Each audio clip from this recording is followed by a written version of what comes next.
Hindi naman ganun kalala ang kanser mo para hindi ka makapagbalot ng suman. Nakatayo ang biyanan ko sa bakuran, nakatingin sa akin mula sa itaas. 500 piraso ng suman ang kailangang balutin para sa piyesta.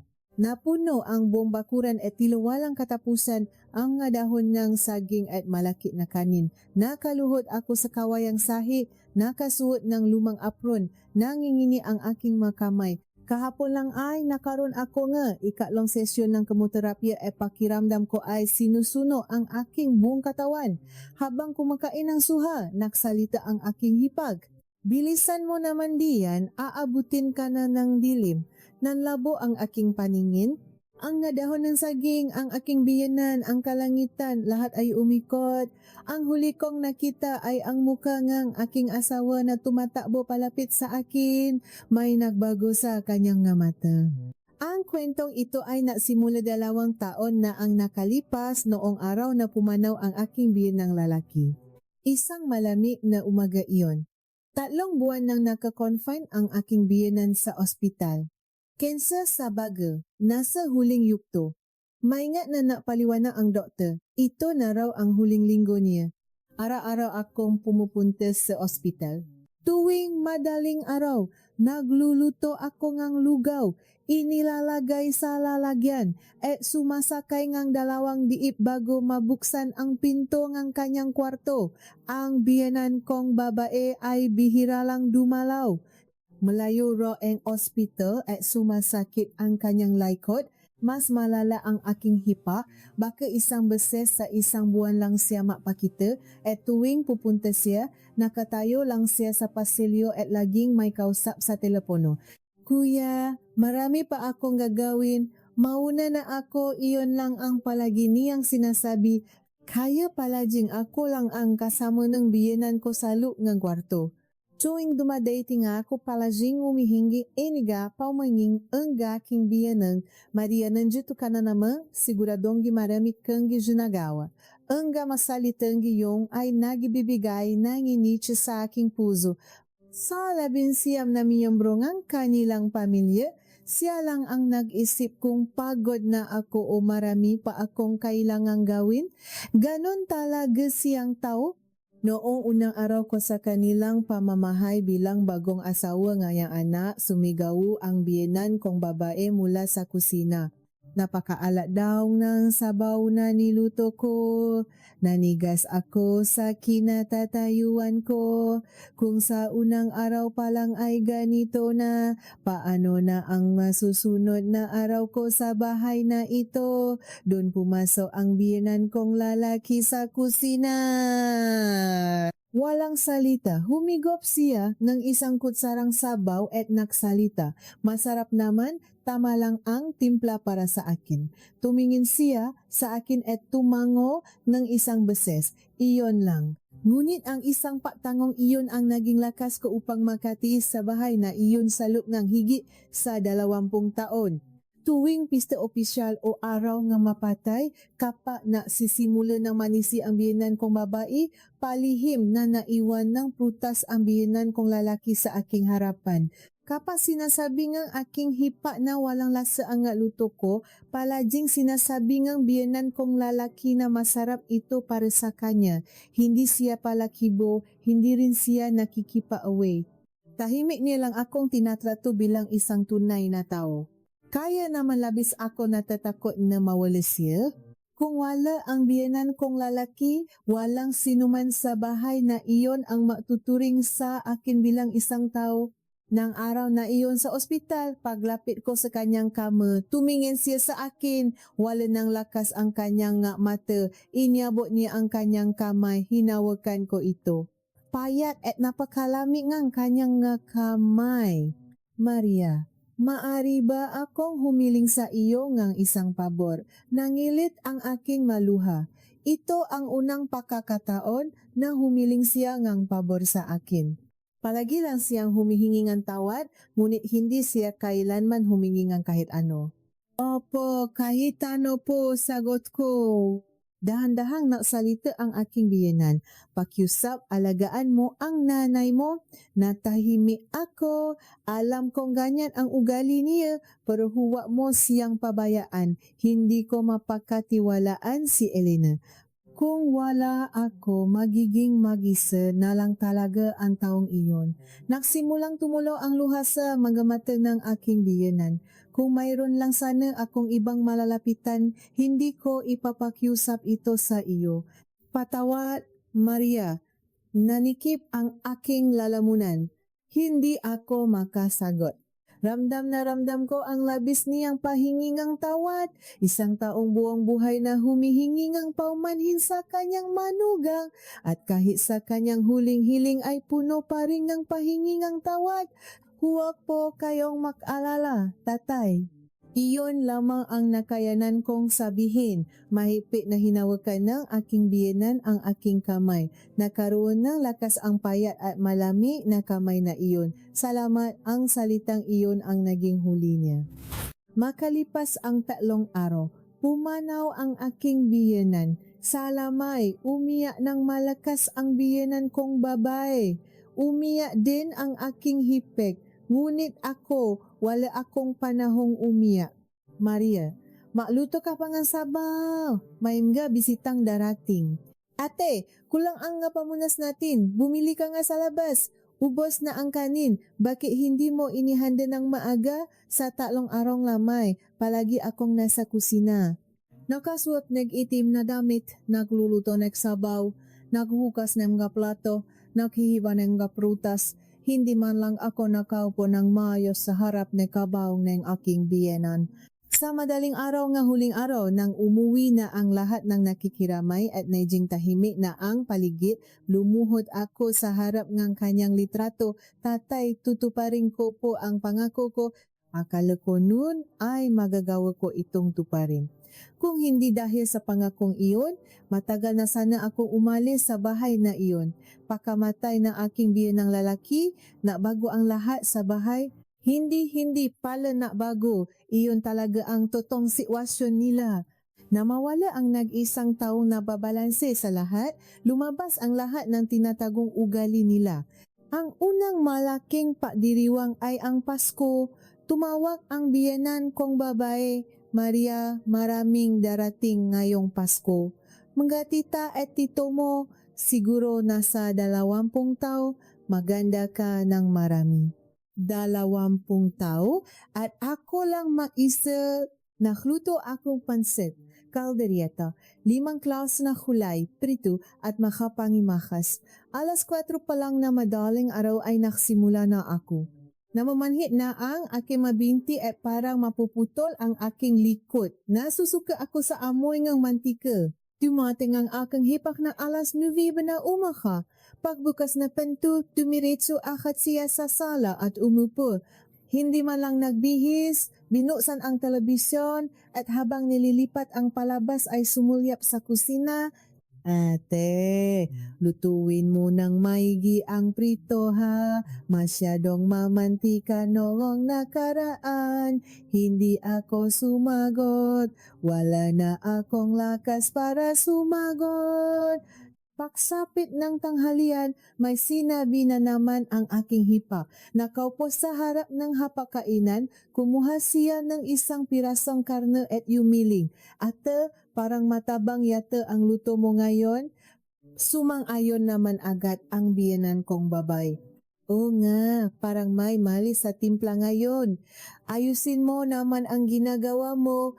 4:00 ngang madaling araw pa lang gumising na ako para maghanda ng pagkain para sa 20 tao maisa at iyon lang ang isusukli nila sa akin, hindi ako nakakain. Hindi dahil wala akong gana, kundi dahil wala akong pwesto sa hapagkainan, kailangan kong mahugas ng maplato. Matapos kumain, humiga ang aking hipa sa sofa at nagsalita, nakakabusok. At bigyan mo nga akong kape. Wala man lang siyang nilipik kahit isang plato. Ang nakakatawa, sa bahay ng asawa niya, hindi man lang siya gumagawang gawaing bahay. Wala pa siyang niluluto ni minsan para sa kanyang sariling biyenan dahil hindi raw siya marunong magluto. Ngunit kapa umuwi siya sa bahay ng kanyang ina na iba siya, minsan, bigla na lang dumating ang aking hipa ng bayanes ng gabi, walang pasabi. Pakbukas niya ng pinto pakakita sa muha ng kanyang ina, nilakasan niya ang kanyang boses. Inay, bakit ang payat mo ngayon? Hindi ka ba nakakakain ng maayos? Pak Karinik doon, tumingin sa akin ang biyenan ko, tila patalim ang kanyang nga mata. Huwag mo nang pansinin, nakita na nga ni Elena na pumayat ako. Kasalukuyan akong naghahanda ng hapunan ng biyenan ko sa kusina. Araw-araw, 3 beses ko siyang pinaghahandaan ng pagkain. Sa umaga ay lugaw, sa tanghali ay masustansyang ulam, at sa gabi ay mainit na sabaw. Lahat ay nakaayon sa kanyang dieta para sa diabetes, walang masyadong alat, eksakto sa kanyang panlasa. Ngunit hindi iyon nakikita ng aking hipay, hindi niya nakikita sadyang ayaw niya lang itong makita. Binuksan ng aking hipek ang refrigerator, puno ito ng lalagyan ng ulam. Maulam na ako ang nagluto. Nakita niya ito ngunit habang isinasara niya, ang pinto ay nagsalita siya. Pare-pareho lang ang ulam araw-araw. Ano na lang ang kaligayahan ni inay? Sa buhay, nag-init ang aking dibdib. Hindi dahil sa galit, kundi dahil sa labis na hinanakit. Araw-araw akong gumigazing ng maaga, namamalengke, sumusukat ng asukal sa dugo ng biyenan ko, naghahanda ng gamot niya, nagluluto ng 3 beses isang araw, naglalaba, naglilinis, ginagawa ko ang lahat ng iyon tapos ang maririnig ko lang ay pare-pareho ang ulam araw-araw. Ang hipa ko ay pumupunta lang 1 beses sa isang buwan. Tuwing pumupunta siya, binubuksan niya ang refrigerator, may sasabihing masama, kakampi sa kanyang ina, tatambay ng 2 oras, at saka aalis, iyon lang ang ginagawa niya. Ngunit ang pinakamahirap tiisin ay ang nga naririnig ko sa mga kapitbahay. Pagpunta ko sa palengke, nakita ako ngang nagtitinda ng gulay at nag-atubiling magsalita. Maria, may sinasabi ang biyenan mo sa makasamahan niya sa plaza. Ano po iyon? Ang sabi niya, kaya hindi ka raw umalis ay dahil sa naiwang pera at ari-arian. Nang mamatay ang biyenan mong lalaki, nakakapit ka lang daw dahil may inaasahan kang makuha. Namanhit ang aking buong pagkatao. Ari-arian? Anong ari-arian? Ang tanging yaman ng pamilyang iyon ay isang lumang bahay na 20 taon na. Kahit isang letra ng pangalan ko ay hindi nakasulat sa titulo ng bahay na iyon. Sino ang maasam sa ganoong bagay? Hindi ako nananatili ron dahil sa pera. Nananatili ako dahil sa isang pakiusap ng yumaong biyanan ko. Kinagabihan, umuwi ang asawa ko mula sa trabaho. Nang makita ang mukha ko, tumigil siya. Bakit? May nangyari ba? Gusto ko sanang sabihin sa kanya, pero naisip ko na huwa na lang. Kung sasabihin ko sa asawa ko na ang sarili niyang ina ay nakakalat ng masasamang kwento tungkol sa akin sa buong barangay, alam kong labis siyang masasaktan. Wala, ayos lang ako. Tiningnan lang ako ng asawa ko ng matagal at nang walang sinasabi, pumunta siya sa kusina at nagsimula siyang magugas ng plato. Ganito ang asawa ko. Hindi siya magaling sa salita, pero tuwing nakokonsensya, siya o naawa sa akin, nahuhugas siya ang plato habang pinapanot ang kanyang likod. Naisip ko, kung hindi dahil sa taong ito, matagal na talaga akong sumuko. Pahiga ko sa gabi, nakatingin lang ako sa kisame. Sa tahimik na madaling araw, maisa akong lumuluha. Tatay, tama po ba ang ginagawa ko? May kakaiba na akong nararamdaman noon pa man. Tuwing kakain ako, parang laging puno ang tiyan ko at parang may nakabara sa aking dibdib. Akala ko noong una ay dahil lang ito sa pagod. Araw-araw akong gumigazing ng madaling araw para makahanda ng pagkain ng biyenan ko, naglilinis at namamalengke. Imposibleng hindi ka makasakit sa ganitong uri ng pamumuhay. Ngunit dumating ang araw na hindi ko na maluno ang pagkain. Tuwing ilalapit ko ang kusara sa aking bibig, parang sumasara ang aking lalamunan, kapag lumuluno ako, humahapdi ang gitna ng aking dibdib at parang may mabigat na bato sa ibabaw ng aking sikmura. Nauna ito napansin ng aking asawa, Maria. Bakit ang konti mong kumain ngayon? Wala lang akong gana. Mapatingin tayo sa doktor. Umiling ako sa sinabi niya, wala akong oras para pumunta sa ospital. Kailangan kong gumising ng alas 5 ng umaga para magluto ng almusal kong biyenan ko. Kailangan kong pumunta sa palengke bago magtanghali at may manggalabahin at linisin pa ako sa hapon. Ngunit hindi nagpatalo ang aking asawa. Ako ang maghahanda ng pagkain ni inay bukas. Kaya pupunta tayo sa doktor bukas ng umaga. Kaya pumunta kami. Sumailalim ako sa mga pagsusuri at naghintay ng 1 linggo. Ang 1 linggong iyon ay tila naging 1 buwan sa sobrang taga. Tuwing gabi, hindi ako makatulog sa kaisip paano kung may malubha akong sakit. Nang araw na malalaman na namin ang resulta, nakatingin lang ang doktor sa screen ng mahabang oras nang hindi nasasalita. Nakakatakot ang katahimikang iyon. Kanser sa sikmura, ikalawang yugto. Hindi ako makapaniwala sa narinig ko. Kailangan natin ng operasyon at pagkatapos ay sasailalim ka sa kemoterapya. Nakikita kong bumubuka ang bibig ng doktor ngunit wala akong naririnig. Nakdilim ang aking paningin at naging blanko ang aking isip. Paglabas kong kwarto ng doktor, naghihintay ang asawa ko sa upuan sa pasilyo. Pagkakita sa mukha ko, nanigas ang kanyang ekspresyon. Hindi ako makapagsalita. Tumayo lang ako sa harap ng asawa ko at tuluyang umiyak. Walang tuno. Niyakap ako ng aking asawa. Sa gitna ng pasilyo ng ospital kung saan maraming tao ang dumadaan, mahigpit niya akong niyakap. Ayos lang iyan, nandito ako dahil sa mga salitang iyon, lalo akong naiyak ng malakas. Ang naging malaking problema ay ang reaksyon ng kanyang pamilya. Nang may bigay na ang peksa ng operasyon, tumawa ang asawa ko sa kanyang ina. Nakikinig ako sa tabi niya. May counting pa asa pa rin sa puso ko, baka sakaling maalala siya. Baka sakaling sabihin niyang, Maria, ayos ka lang ba? Kahit isang salita lang. Binabanga asawa ko ang telepono. Madilim ang kanyang mukha. Anong sabi niya? Matagal bago nakasagot ang asawa ko at saka dahan-dahang nagsalita. Ang tanong niya, sino raw ang magluluto para sa kanya? Nanlami ang aking buong katawan. Sinabi na naming may sakit ako, sinabi na naming kanser ito, pero ang tanging isinagot niya ay sino ang magluluto para sa kanya.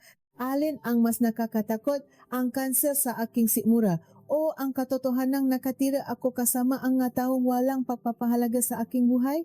Kailangan kong magdesisyon kung lalaban ako, ngunit hindi pa ron natatapos ang kalupitan nila. Naging matagumpay ang operasyon, ngunit iyon lamang ang simula ng aking kalbaryo. Hiniwa ang aking tiyan at tinanggal ang malaking bahagi ng aking sikmura. Pagising ko sa ospital, pakiramdam ko ay pinupunit ang aking laman sa bawat pahinga. Wala pang sapat na lakas ang aking katawan, ngunit kinailangan ko na agad simulan ang matapang na gamutan laban sa kanser.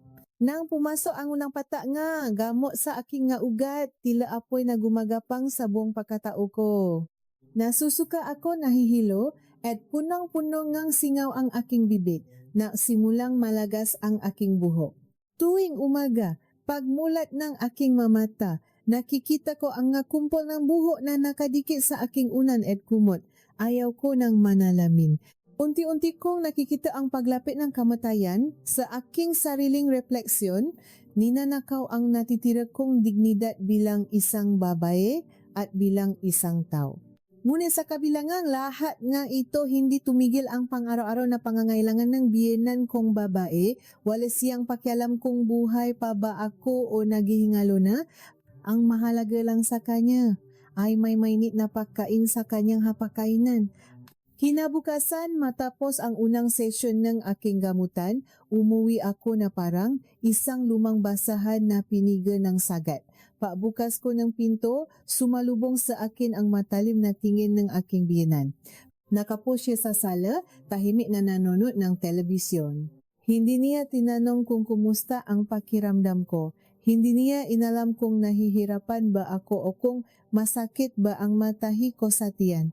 Ang tanging lumabas sa kanyang bibig ay, wala pa tayong hapunan. Pinigilan ko ang aking ngaluha. Pumasok ako sa kusina kahit na umikot ang paligid at parang bumabaliktad ang aking sikmura sa amoy palamangang bawang at sibuyas. Nasaing akong kanin na hiwang nga gulay at naluto ngang walang lasang sabaw para sa kanyang dieta. Habang inihahain ko ito sa mesa, kumuha siya ng isang kutsara at sumimsim. Malamig na itong sabaw. Aniya, nang hindi man lang tumitingin sa akin. Walang pag-aalala, walang pasasalamat. Parang walang nangyari. Parang wala ako malubang sakit na unti-unting umuubos sa aking buhay. Tumawa din ang aking hipa na si Elena noong linggong iyon. Nang marinig ko ang pamilya niyang boses sa telepono, umasa ako kahit kaunti na baka nagbago na siya.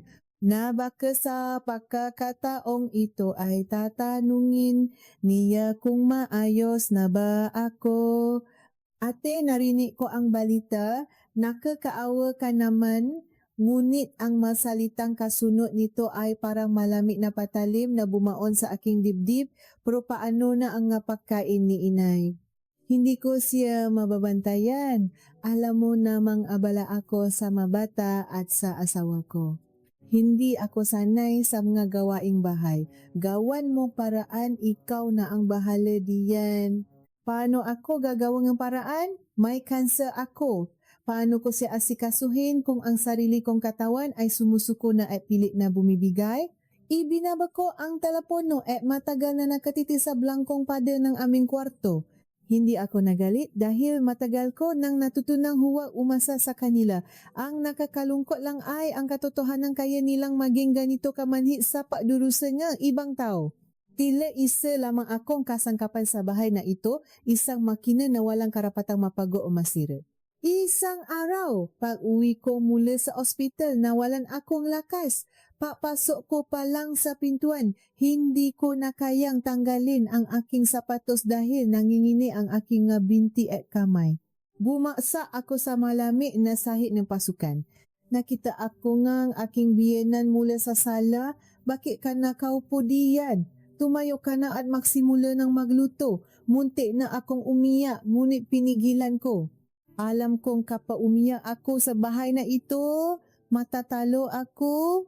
Pinilit kong tumayo kahit pakiramdam ko ay dinuduro ang aking buto. Naglakad ako papuntang kusina, humawa sa gilid ng lababo para hindi matumba. Kinuha ko ang kutsilyo para mabalat ng patatas. Ngunit sa sobrang pangingini ng aking kamay, nahiwa ko ang aking daliri. Tumulo ang sariwang dugo at humalo sa tubig, ngunit hindi man lang nagtanong ang biyenan ko kung ano ang nangyari. Nakita niya ang dugo, ngunit iniwas lamang niya ang kanyang tingin. Nang gabing iyon, umuwi ang aking asawa mula sa trabaho. Nakita niya ang sugat ko habang nahuhugas ako ng plato at agad niya itong ginamot at nilagyan ng balot. Tahimik siyang lumuha habang hawak ang kamay ko. Patawad Maria, konting tiis na lang. Alam kong nahirapan din siya. Nakikita ko sa mata niya ang matinding pagod at awa. Naipit siya sa pagitan ng pagmamahal sa akinaingi tungkulin niya bilang anak, lalo na at nakatali siya sa huling pangako niya sa kanyang yumaong ama na hindi pababayaan ang kanyang ina. Ayos lang, sagot ko habang hinahaplos ang kanyang buhok para kay tatay. Ngunit sa totoo lang, hindi na ako maayos. Mas masakit pa sa kanser ang malamang walang halaga ang buhay mo sa mga taong pinagsisilbihan mo araw at gabi. Sumapit ang buwan ng Nobyembre.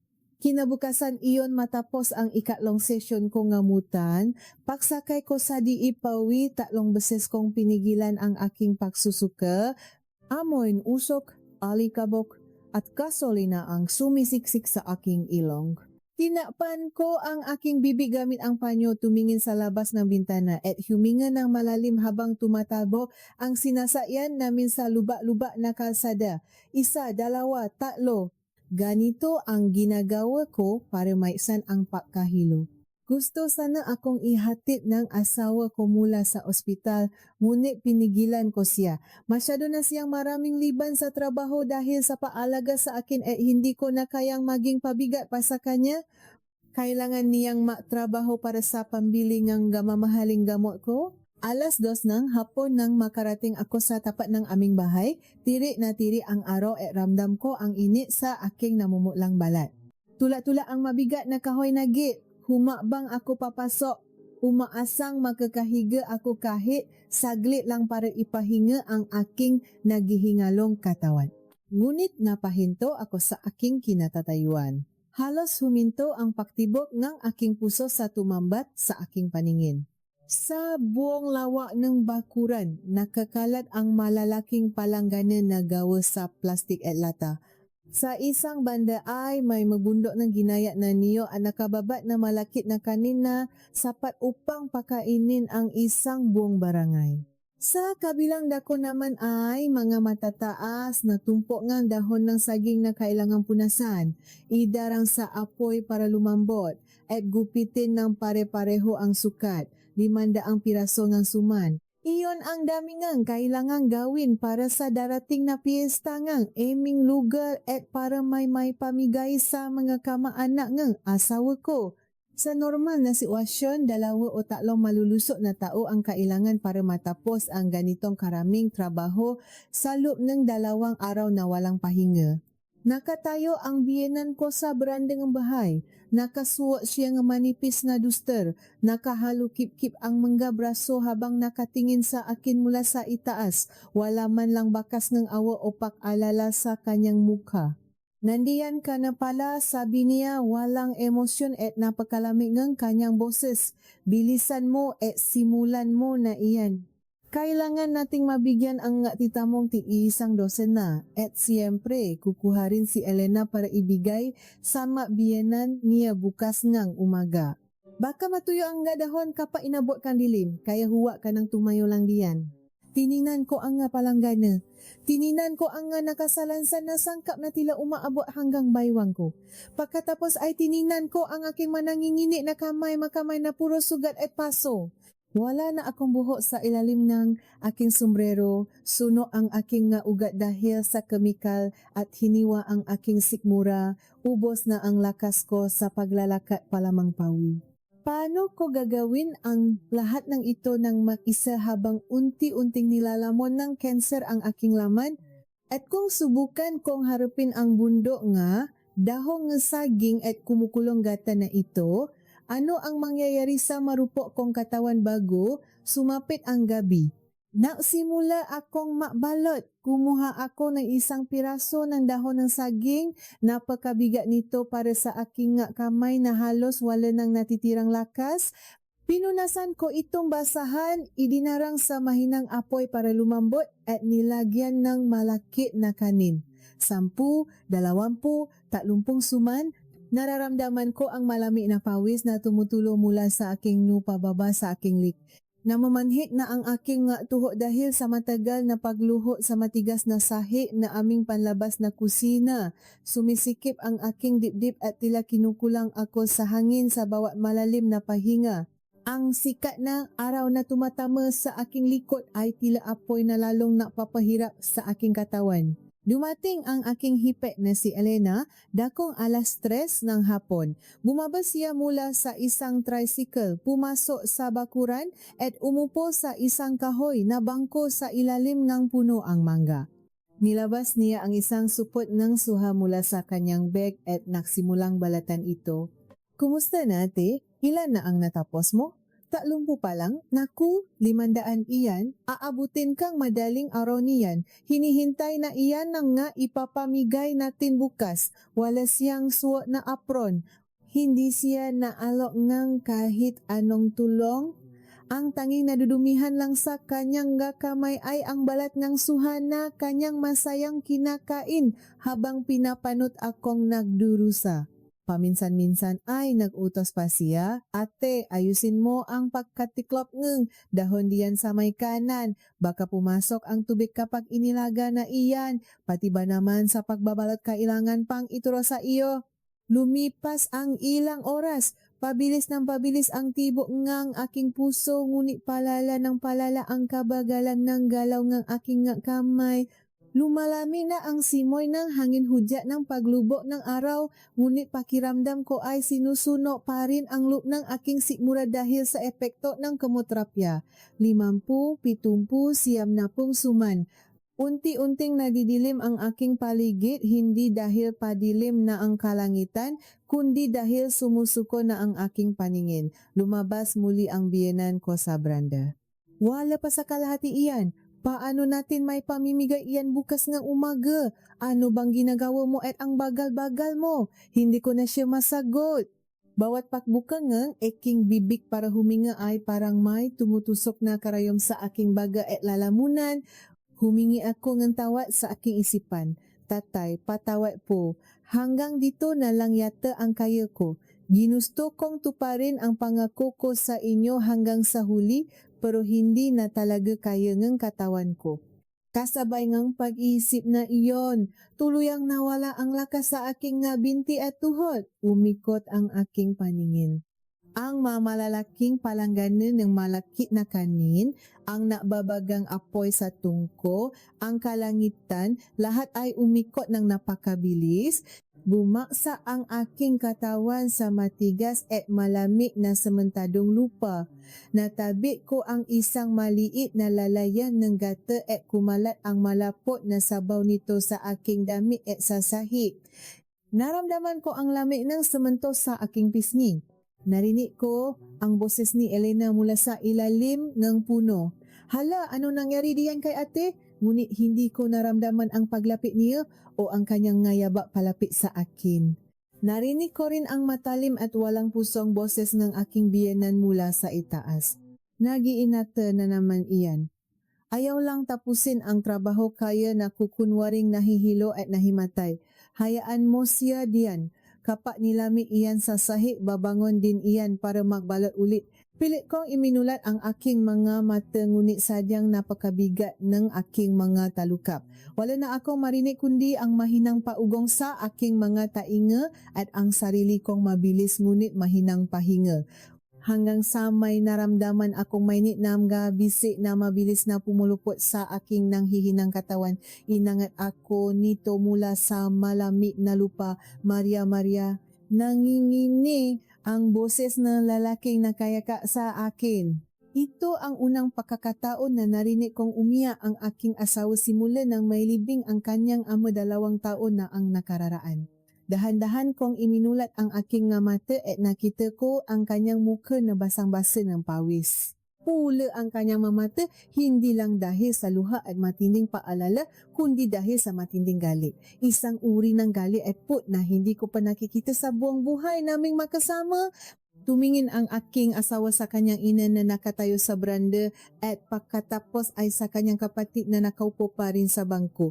Walang lumabas na salita sa kanyang bibig, walang sigaw, walang panunumbat. Ngunit ang kanyang nakakabinging katahimikan ay mas masakit at mas nakakatakot kaysa sa anumang malakas na sigaw.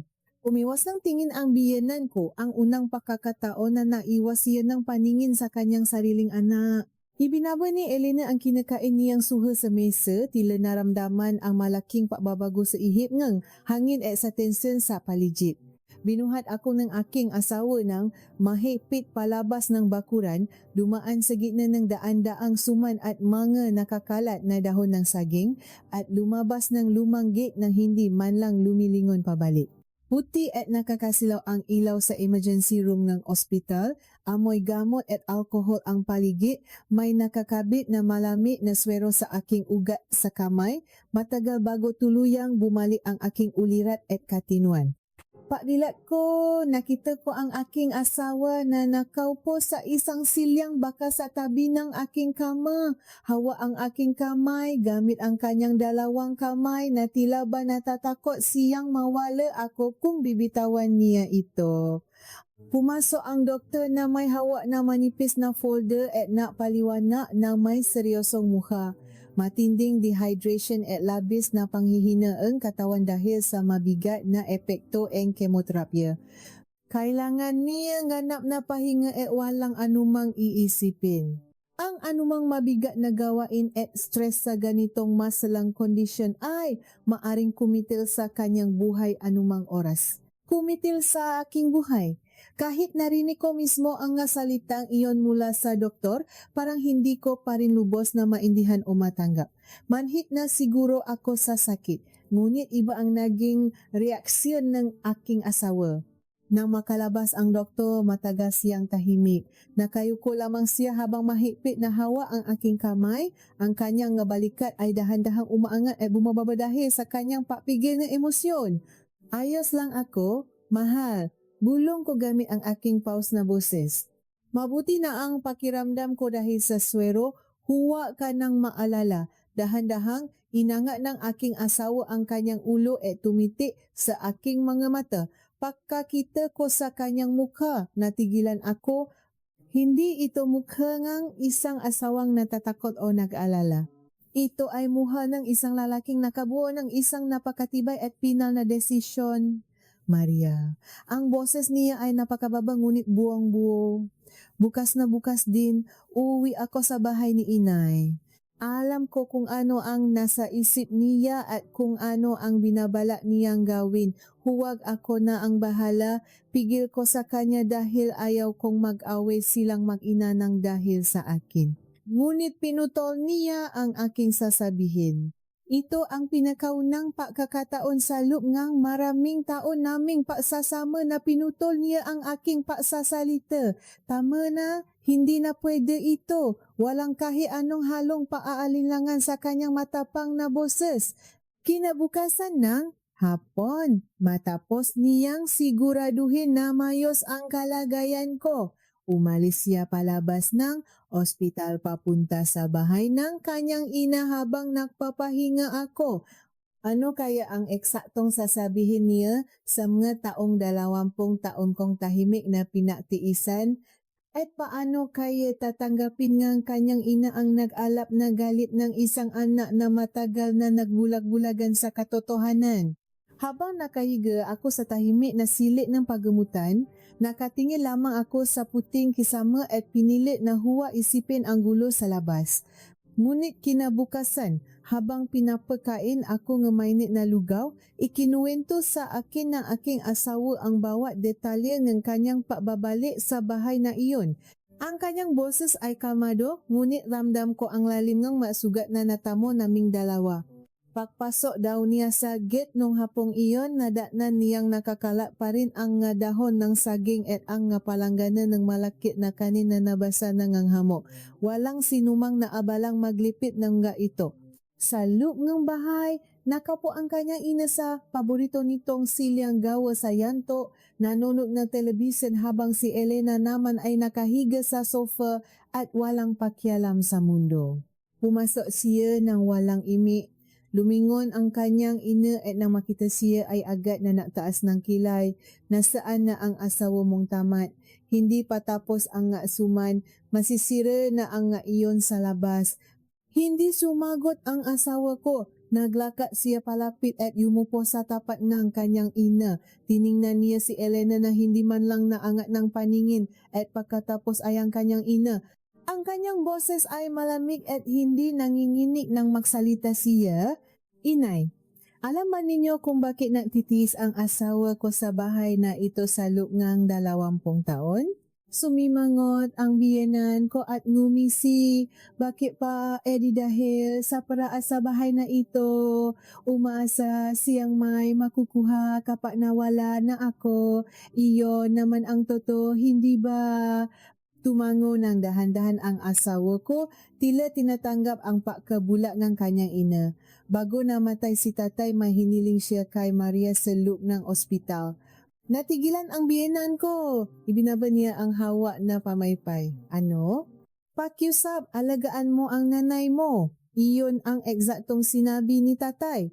Alam kong mahirap siyang pakisamahan, pero huwag mo siyang iwan. hindi ko mapakatiwalaan si Elena.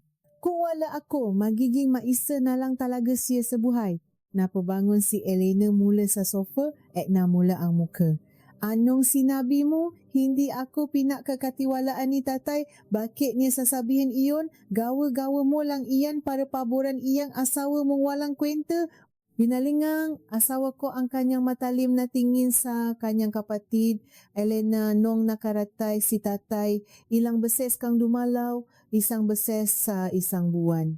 At kapag nandun ka, nasa pasilyo ka lang palagi at nakikipausap sa ibang tao. Ni hindi mo hinawakan ang kamay niya. Alam ni tatay ang lahat ng iyon. Kitang-kita ni kung sino ang tunay na nakmamalasakit sa kanya. Natahimik si Elena. Bumuka ang kanyang bibig ngunit walang nakalabas na salita. Muling humarap ang asawa ko sa kanyang ina. Dahil sa pangakong iyon, nagtiis si Maria. Kahit nalaman niyang may malubhas siyang sakit, hindi siya umalis. Kahit sinusunod ang laman niya ngang matapang na gamot, gumigising siya ng madaling araw para ipagluto kayo ngang pakaing walang alat para sa diabetes ninyo. Hindi dahil sa pera o sa mamanahin inay, kundi dahil may isang salita siya kay tatay. Akmang magsasalita ang biyanan ko ngunit nagpatuloy ang asawa ko, hindi pinahihintulutan ang sinuman na sumingit. Sino ang bumibili ng gamot ninyo tuwing katapusan ng buwan mula sa sariling iPhone? Sino ang naglilinis ng puntot ni tatay habang kayo ay naglalaro sa plaza? Sino ang bumili na espesyal na tinapay nung kaarawan ninyo na ipinamalaki ninyo sa mga kapitbahay na padala ni Elena? Lahat iyon, si Maria ang gumawa. Patuloy ang pagbaksa na magasalita ng asawa ko. Walang siga, walang galit sa tono, puro hubad na katotohanan lamang. Walang naisagot ang biyenan ko, nakatingin lamang siya sa sahig. At kahapon patuloy ng asawa ko, nang bumaksa si Maria sa matigas na lupa dahil hindi na niya kaya ang 500 suman na ipinapagawa ninyo. Anong sinabi ninyo na inatalang? Inay, sinabi ngang doktor na maari siyang mamatay anumang oras nang dahil sa kagagawan ninyo. Masyado na kayong naging malupit. Tumayo ang asawa ko mula sa pagkakaupo. Alis na kami. Doon lamang nakapagsalita ang kanyang ina, may kabasa kanyang boses. Anong aalis, saan kayo pupunta? Kukunin ko na ang magamit niya. Pumasok ang asawa ko sa aming maliit na kwarto at kinuha ang aking lumang bag. Isinilit niya ang ilang pirasong damit ko. Ngunit nang buksan niya ang pinakaibabang kahon ng aming aparador, may nakita siyang isang maliit na libreta mula sa bangko. Libreta ito na nakapangalan sa biyenan ko, 2 taon kong hinulugan ng 500 piso buwan-buwan mula sa naipon ko sa pagtitipid sa palengke para sana ito sa kanyang patanda. Hindi ito alam ng asawa ko hanggang sa oras na iyon. Dinala niya ito sa sala at inilapat sa ibabaw na mesa sa harap ng kanyang ina. Ito ginawa rin ni Maria para may madukot kayo patanda ninyo. Pagkatapos ay naglakad siya papunta sa kusina at binuksan ang palamigan. Puno ito nga mabilog at parisukat na lalayan. Tinuro niya ito habang nakatingin ang 2 babay. Lahat ng iyan may pangalan ninyo. Almusal, tanghalian, hapunan para sa 1 buong linggo. Bago siya pumunta sa pagamutan kahapon para mapagamot at masuka ang dugo, naisip pa rin niya kung ano ang kakainin ninyo kapag nawala siya sandali. Isinara niya ang pinto ng palamigan ng ubot ng lakas na nakpayani sa mga baso sa ibabaw ng lamesa. Alis na kami. Humihingi ako ng tawad kay tatay kung nasira ko ang pangako ko, pero hanggang dito na lang ako bilang anak ninyo. Hinilaan niya ang maleta palabas ni pinto. Walang sumubok na pigilan siya. Walang sinabi ang biyenan ko. Kahit si Elena ay nanatiling nakayuko na parang tot. Iyon ang unang pagkakataon na walang naging pamimintas o sagot ang kanyang ina. Nang bumalik ang asawa ko sa aking silid, gising na ako. Nakita ko siyang pumasok bit-bit ang aking lumang bag. Lumapit siya sa aking kama at ngumiti ng tipik ngunit punong-puno ng katiyakan at kalayaan. Nagawa ko na mahinang sabi niya. Ang alin? Tanong ko. Nakuha ko ng magamit mo. Umalis na tayo sa kanila. Nasimulang tumulo ang aking maluha. Hindi dahil sa lungkot, takot o sakit, kundi dahil sa wakas iniligtas niya ako mula sa impyernong iyon. Hinawakan niya ng mahigpit ang aking kamay, ibinaon ang kanyang mukha sa aking palat, at humagulgol na parang bata, "Patawad, Maria, patawad ko ngayon ko lang ginawa ito." Simula ngayon, tayong dalawa na lang ang mabubuhay ng tahimik. Nang gabing iyon, naramdaman ko ang isang pinto na tuluyang sumaras sa aking mapait na nakaraan at isang bagong pinto na pag-asa na bumukas para sa aming kinabukasan. 3 taon ang lumipas matapos ang pag-alis naming iyon. Nakaligtas ako mula sa bingit ng kamatayan. Natapos ko ang lahat ng sesyon ng aking matapang na gamutan, tuluyang gumaling ang aking sugat sa tiyan at sa wakas ay idineklara ng doktor na malinis na ako sa sumisirang sakit. Ngayon, nakatira kami ng asawa ko sa isang maliit na paupahang bahay na may 2 kwarto. Napakaliit nito kung ikukumpara sa malaking bahay ng aking biyenan. Ngunit nakakapataka, mas nararamdaman kong malawa at maginhawa ang lugar na ito kaysa sa palasyong tinirhan ko noon. Tuwing umaga pagkagising ko, nakikita ko ang aking asawa sa aming maliit na kusina na natitimpla ng kape, natuto siyang matimpla ng kape at makluto ng almusal noong nga panahong hindi ako makabango sa kama. Hindi masarap ang gawa niya noong una, matabang at minsan ay mapait, ngunit hindi siya sumuko hanggang sa matutunan niya ang tamang timpla. Salamat sa kape, mahal. Iyon lamang ang aming palaging usapan sa umaga. Ngunit iyon ang pinakapaya at pinakatotong kaligayahan ko. Walang sumisihar na buwes mula sa labas. Walang nakutos, walang nang mamalit sa aking pakataw. Buhay ako at malaya. Ngunit ang kalayaan ko ay nangangahulugan ng kalbaryo para sa iba. Paano na nga taong naiwan sa lumang bahay matapos mawala ang taong ginawa nilang alipin? Paano hinarap ng aking biyenan at ni Elena ang buhay ng silang dalawa na lamang ang natira? At ano ang nakakagimbal na balitang bigla na lamang makararating sa amin sa isang malamig na hapon tungkol sa sinapit ng aking dating biyenan. 6 na buwan matapos kaming lumayas sa bahay na iyon, nakarating sa amin ang balita sa pamamagitan ng isang pinsan ng aking asawa.